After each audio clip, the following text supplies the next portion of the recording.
Broadcasting from the campus of Lynn Benton Community College. We are the Mid-Valley STEM-CTE Hub. I'm your host, Casey, and this is Closing the Gap.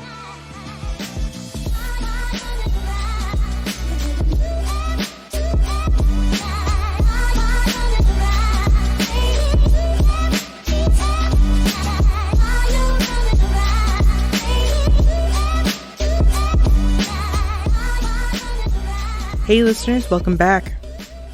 I hope you're all doing well and enjoying the new year so far. Today on the show, we have Demetriah Webster, trained as an engineer and currently working in corporate social responsibility. Together, we will talk about how getting an engineering education can translate to many different types of career paths. So get cozy and enjoy the show. Hi, Demetria. Would you mind telling the listeners a little bit about yourself? Yes, hi. So I am from Seattle, Washington, and went to school at University of Washington, where I earned my engineering degrees, and stayed in the city, worked for Boeing and the aerospace industry, um, and moved to the East Coast and did some work out there as well, United Technologies. And I'm back on the West Coast now working at iCore Systems. I was originally hired there as a new product introduction project manager and became director of that group and decided to take a little bit of a slight detour and take on a role as the head of corporate social responsibility, which is a really exciting opportunity for me. That's awesome. I would love to know more about corporate responsibility and like kind of what that means. Could you define the role for us? Sure, sure. So I lead iCore's strategy on the environmental, social, and governance aspects of the business. We are at the very beginning of our journey. It's really exciting. So I have two cross-functional teams that work with me to one, develop the strategies, but then also execute. So we are working on our strategies for greenhouse gas emission reductions, energy management, wastewater and waste management, to diversity, equity, and inclusion, employee engagement, community engagement, and then the governance piece as far as financial reporting and transparency and reporting. That's so vast. That's covering way more topics than I would have even assumed. But It it's does. fascinating. Yeah. It keeps me busy. Yeah. I mean, I think it seems pretty clear why that's an important role, but I would love if you could maybe like talk to the listeners a little bit about why this is like such an important thing for corporations to have some sort of social responsibility. Sure. I mean, to start with the environment, I mean, it's the right thing to do, right? To ensure that we are not continuing to contribute to the climate changes that we are experiencing, and to implement initiatives to help control and protect our environment. That's really important. It's just the right thing for us to do. From the social perspective, so this is where I just get really excited because it's about corporate culture and ensuring that our employees can bring their full authentic selves to work every day. Studies show that when employees do that, companies are more productive and maybe even more profitable. And I just love how these initiatives can also go into community engagement and supporting our local communities where our sites are located and where we operate. I think that there's some level of social obligation that companies have to give back to the communities where they are located and where they operate. So there's that. And then, of course, the engagement part with employee resource groups, where employees who have commonalities, whether it's gender, whether it's race and ethnicity or military status, we have groups that will allow these employees with similar and common interests to come together. Sounds like having those kinds of resources really help the employees kind of gain a sense of self while being part of a team. Exactly, exactly. So how did you go from having like a education in material sciences and engineering to working with social responsibility? Yeah, so I get that question a lot. It hasn't been directly from engineering to corporate social responsibility. So I, skipped over a lot of steps in my careers I had summarized, but I started out as an engineer in material science and then hopped over to the operations side. So had supply chain, quality, and then program management. I had a lot of different roles. I've even managed a leadership development program at United Technologies for the operations function. Oh, So wow. I've done a lot. When I joined ICOR about 3 years ago now, I did go back to engineering and I led the new product introduction group in the engineering function. So when I took this role in in corporate social responsibility, I it wasn't a natural fit per se, Mhm. but I'm just so passionate about diversity, equity, and inclusion. For starters, being a diverse employee myself in the STEM field, in a STEM role, and wanted to focus my efforts on diversifying the technical community with women and people of color. So that was the initial intent and motivation. And the environmental stuff is somewhat natural. It's a kind of a natural given to want to focus on that as well. But basically, it was passion based. This is something that I wanted to do. And I'm just so thankful that ICOR thought that I had the passion, the mindset, and the skill set to take it on. I mean, I feel like diversity, equity, inclusion in STEM is like something that's seems to be really on the rise lately because it's not like a I feel like when you think of STEM fields, you don't necessarily think of diversity, equity, inclusion first off. I think you, at least in my mind, I think of, cis white males running everything and that being the majority of the workforce as well. So I think you're doing some like really important work and it's something that should be brought to light more because with more voices, like you can only, get better.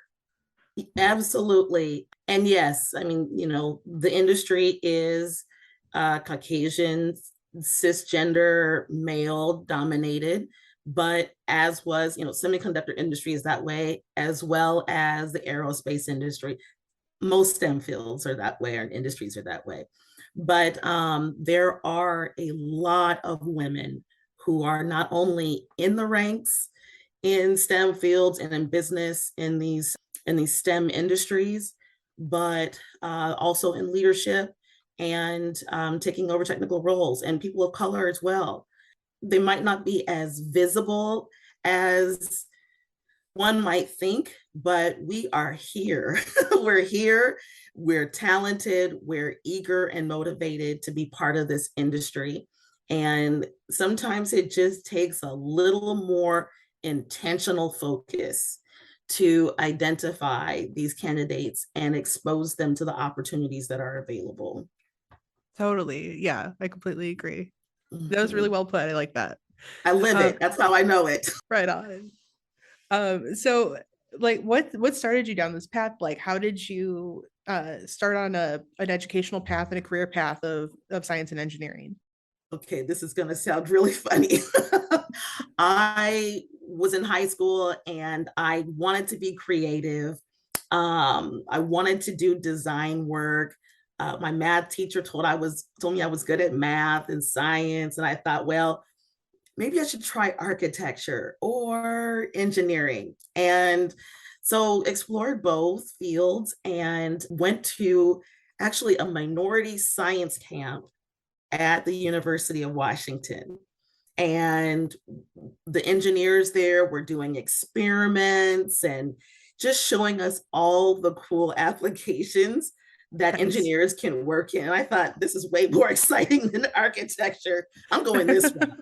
And so that's how it worked out. And it wasn't very analytical. It was very emotional, I must say.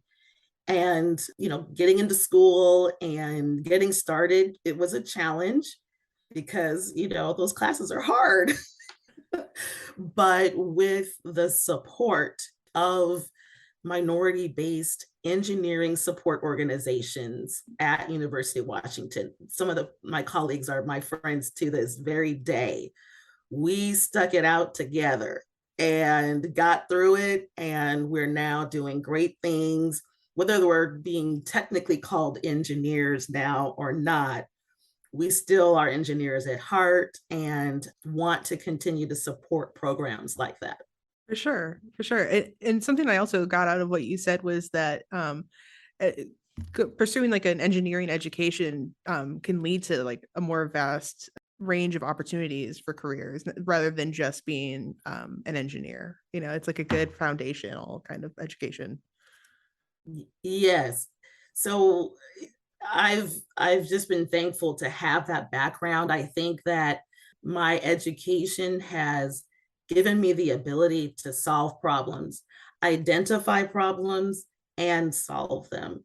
And that's a skill set that I think is extremely valuable in any role, in any function in corporate America or in your own business. I had noticed, and you had mentioned one of them earlier, that you worked for some big aerospace names. Like especially when you like first got started, it seemed like I perused your LinkedIn. Um, but like Boeing and Pratt Whitney, what drew you specifically to the aerospace sector of engineering? Okay, this is going to be a simple answer as well. So Boeing was really in my backyard. I went to University of Washington. Boeing was at the time one of the major employer in the area.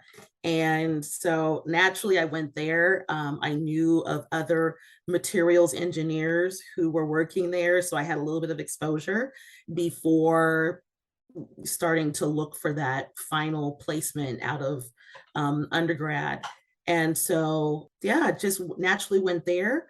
I joined what was called Boeing Materials Technology. I'm not sure what it's called now because it was quite some time ago. I won't tell my age, but it was quite some time ago, and had exposure to the composites technology. So that was really what seemed to be like a space age technology at the time, but is now incorporated into so many products at the Boeing company and other aerospace companies and in other industries as well, as we're trying to find lighter, stronger materials to work with. Fascinating. That's really cool. I've always been fascinated with Boeing as well because I'm also from Seattle, and it Oh, seems like I don't every time you're driving down I-5 like heading towards like Tacoma, there's just like this huge hangar, and sometimes they're like doing something cool outside, and um yeah. Always seems fascinating, especially when then you get on one to right across the country or something. But oh yeah. And then to walk through the factories, I mean, they literally have cars. The factories are so large that they have cars that transport materials and wow. people from one side to the other. It's amazing. And if anyone has the opportunity to go and tour the facility in either Renton or Everett, I would highly recommend it. It is mind blowing. Yeah, that sounds amazing. Do they just give like tours? Like you can walk in and be like, "Hey, can I get a tour?" I think so. I think that in Everett, I know for sure. Well, I shouldn't say for sure. I know that they used to offer tours in Everett. I hope that they still do because I think that that's again, a great opportunity to give people, kids, women, children, girls exposure to the industry and how planes come together, how they're built. Yeah, there's I feel like there's like a really cool museum around here too that's also like about the history of aerospace and planes and stuff like that. I know there's Yeah. a flight museum in Seattle. I'm not sure about the Portland area, but I wouldn't be surprised if there wasn't something there too. Um so we kind of mentioned like like the dominance of like white male culture in STEM fields, and just being a person of color and woman that's like been in the industry for we won't say how long because you want to keep your age. But for a Well, little it's been while. about 25 years. I'll put it that way. About Okay. 25. Would you be comfortable talking a little bit about your experience, like, starting in this industry and making it this far? Sure, sure. So, I would say going into it, I had to build up my confidence, and it might have been a little bit superficial. I kind of learned that fake it till you make it kind of a deal, not from a technical standpoint, but from a self confidence standpoint. So I had to talk myself into being, deserving to be there, deserving to have a role on a team, on a technical team, and having to give myself that reassurance just about every day. I mean, I don't know what my peers thought of me, but I thought that they thought that I was not competent. I'll put it that way. And so I just felt like I had to always prove myself. And I don't think they really asked for it. I won't say it was completely self inflicted, but I always felt like I had to prove myself every day. When I had a new role, when I moved to a different department, I constantly felt that need to prove myself, which then even sends a message that I wasn't good enough.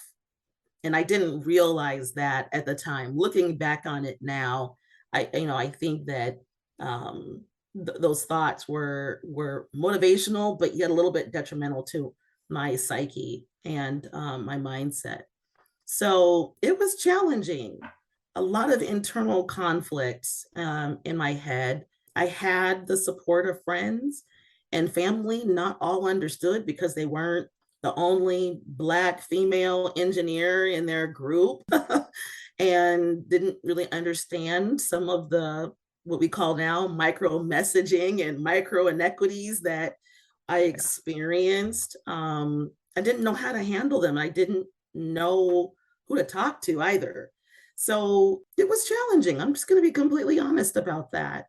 I think that with time, I've been able to build that natural self confidence and know when to confront, when to let it go and move on. But at the same time, building that confidence that I know I'm competent and I know I deserve to be in the group, on the team. Totally. That does sound like it'd be really difficult to have to like throw yourself into. It sounds like finding some community and building like a positive like self narrative to build confidence were some like strategies that you would used to get through that. Is there anything else that like you could recommend someone that would be going into a STEM field like this and maybe feeling a similar way to how you felt to like Absolutely. overcome? So I'll even start back in the collegiate days. There are lots of organizations now that, just like ERGs in corporations, where there was Society of Women Engineers. I was very active in the National Society of Black Engineers and even carried those affiliations into the workplace. So found alumni groups to join, to be part of these organizations for that support. And then, as I mentioned, the employee resource groups. I didn't realize how valuable they were either until later, but it's so important, I think, for folks who feel like they're the only one, whatever it is, Yeah.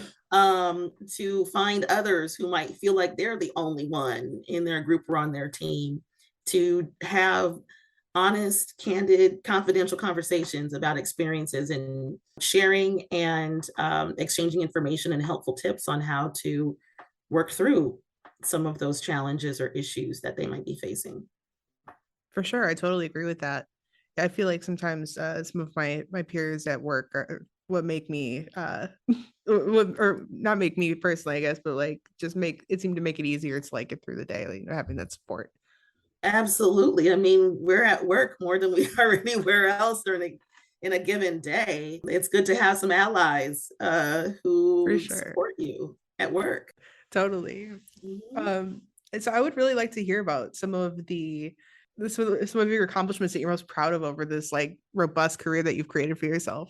I couldn't I can't think of anything in particular. It's not horrible, but I guess I'm just so thankful for the opportunity to have experience in so many different functions throughout my career. I can truly say that I didn't let grass grow too long under my feet, but having that exposure to, of course, engineering, but the operations side of the business, just even a little bit of HR, those roles have shaped me into who I am today. I think I have a better understanding of how business works because of the exposure. I'm proud that I can be a mentor to someone who's coming up behind me. I think that could be one of the proud. Being a mentor, I think, is a really proud accomplishment. Knowing that someone actually trusts your opinion Yeah, it's and will totally. I think take that means a advice lot. from you. I think that's an honor. So, yeah, I think it's just being thankful that someone took a chance on me and thought that I could, succeed. No, I agree. I appreciate all the chances that I've gotten in my career too. It's just like I feel like you get opportunities to do things, and I don't know about anybody else, but it makes me feel like I want to work a little bit harder. Yeah, sure. And well, again, that goes back to the whole productivity and hopefully profitability of companies. When you feel like you belong and you feel like you're accepted and you're respected, then yes, you're going to go the extra mile on that assignment and do a little more than what was asked of you. And look at things a little bit more differently so that you can solve a problem or address a situation. Yeah, that's all part of the benefit of inclusion. Totally.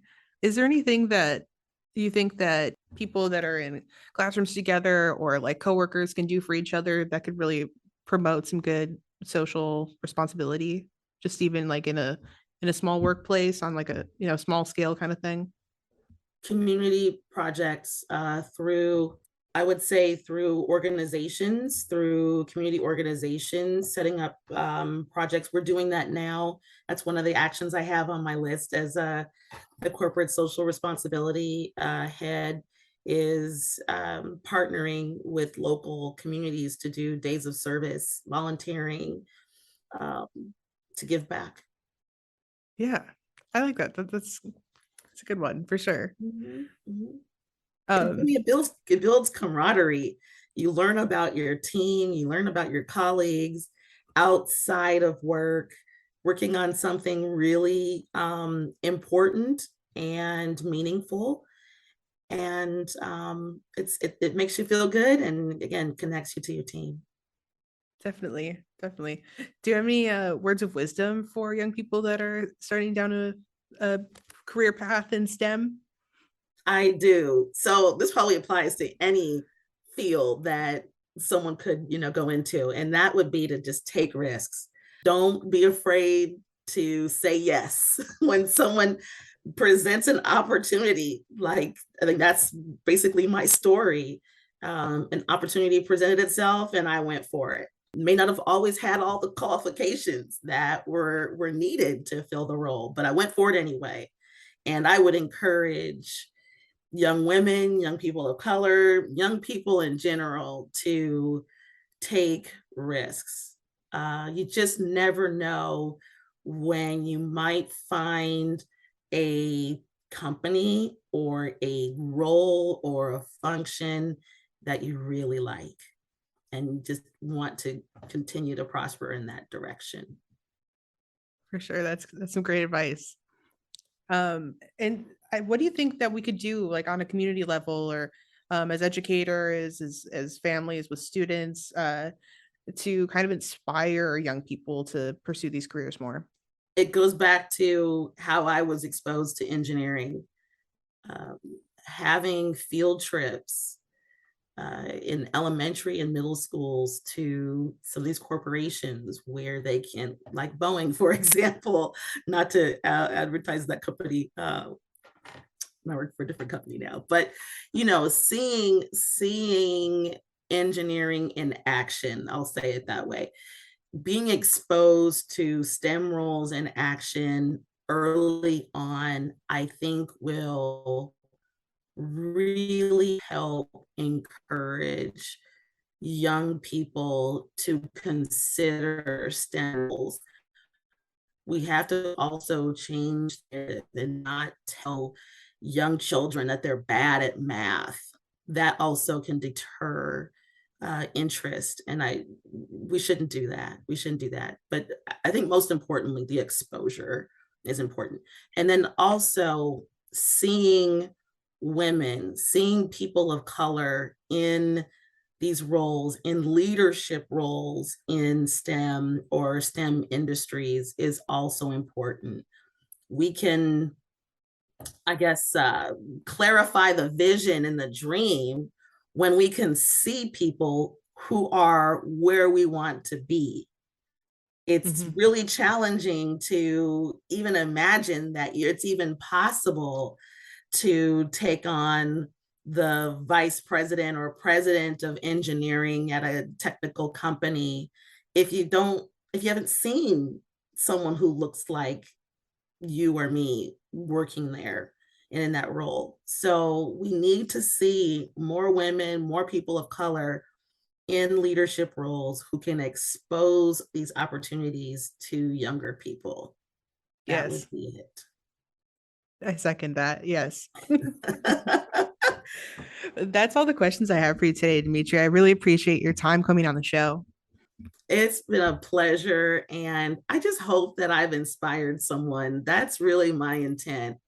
And I'm honored to be asked to be here. Thank you.